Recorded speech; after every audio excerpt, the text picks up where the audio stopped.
minhas amigas e meus amigos medrosos. Eu sou o Dr. Romero e vou contar mais um relato para vocês. Então, manda aí!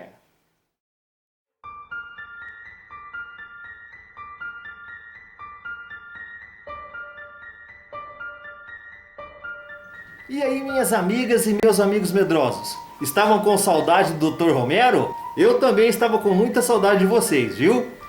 E o nome do relato de hoje é O Estranho Homem no Bar. E quem nos enviou esse relato foi o Jesse Falas da Costa, morador na cidade de Rio de Janeiro.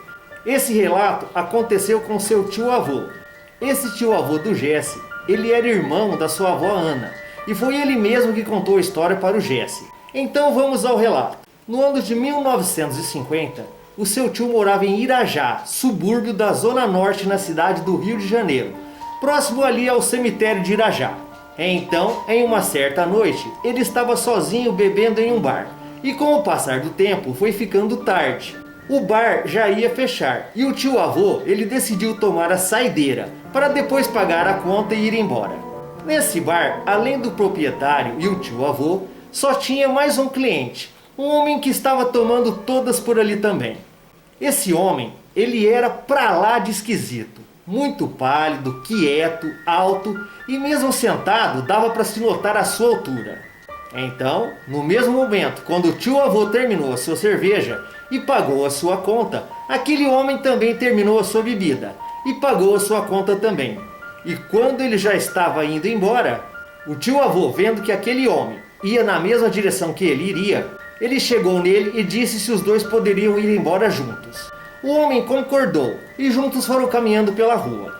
Após andarem por um tempo e quase sem conversar, os dois pararam numa certa altura e resolveram dar aquela mijada. Pois é, a cerveja ela já estava fazendo o efeito. Depois de terminar a sua mijada, o tio-avô ficou esperando aquele homem terminar que não parava mais.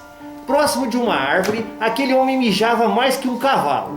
Parecia que ia desidratar de tanto mijar. E do nada, aquele homem esquisitão, ele virou o seu rosto e olhou com um olhar bem estranho e fixo nos olhos do tio-avô e disse com uma voz bem macabra: "Melhor você ir andando, viu?" Havia algo na voz e no olhar daquele homem que fez o tio-avô se arrepiar dos pés à cabeça. Um sentimento pra lá de ruim. Nisso, e sem pensar duas vezes, mais do que depressa, o tio-avô saiu andando rápido e sentiu um baita de um calafrio que gelou toda a sua espinha. Então, correndo muito e quase borrando sua cueca, ele rapidamente dobrou a esquina da rua onde ele morava. Nisso, quando ele estava a poucos metros de sua casa, o tio-avô, apesar de estar super assustado e quase em estado de choque, ele muito curioso parou e resolveu olhar para trás. E aí, minhas amigas e meus amigos medrosos, quando seus olhos olharem em direção daquele homem, chega pertinho de mim aqui, bem aqui. Homem não tinha mais não, o que tinha era o enorme de um cão negro, peludo e muito forte, que mostrava muito respeito, viu? Ele estava sentadão, já ali na esquina, com grandes olhos bem vermelhos que brilhavam como fogo, encarando o tio-avô. Nessa terrível troca de olhares, o tio-avô teve a certeza que aquilo era uma coisa bem das ruins mesmo. E nesse momento, o bichão se levantou e disparou na direção do tio-avô. E nessa, minhas amigas e meus amigos, o tio-avô não quis pagar para ver, né? Ele correu que nem uma bala para a casa dele fugindo dessa criatura. A sua casa era daquelas que a porta ficava direto na calçada. Você abriu, já sai na rua, entendeu? Aí quando ele chegou na sua casa, ele abriu a porta e entrou como um raio, fechando a porta imediatamente. A fechadura era daquelas de furo largo e ele botou o zoião para espiar aquele bichão que ficou na rua. Nisso, em segundos, passou aquele imenso vulto preto da criatura e um forte cheiro de coisa podre invadiu a sua casa. E sendo assim, o tio-avô deu graças a Deus por escapar do bichão e ficou bem quietinho ali dentro de sua casa. Eu, particularmente, não conheci o tio-avô pessoalmente, mas acredito que depois deste episódio, o tio avô deve ter ficado muito mais caseiro e ficado muito mais na sua casa à noite. O nosso amigo Jesse, sobrinho neto do tio avô, termina o relato dizendo que ouviu essa história várias vezes quando era garoto do seu próprio tio avô.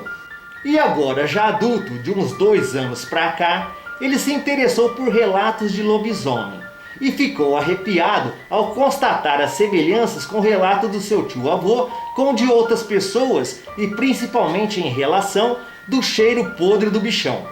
Agora, a dúvida que fica no ar é se esse lobisomem era o cara do bar ou não, pois o seu tio avô não viu aquele homem, apesar de muito esquisito, se transformar na sua frente.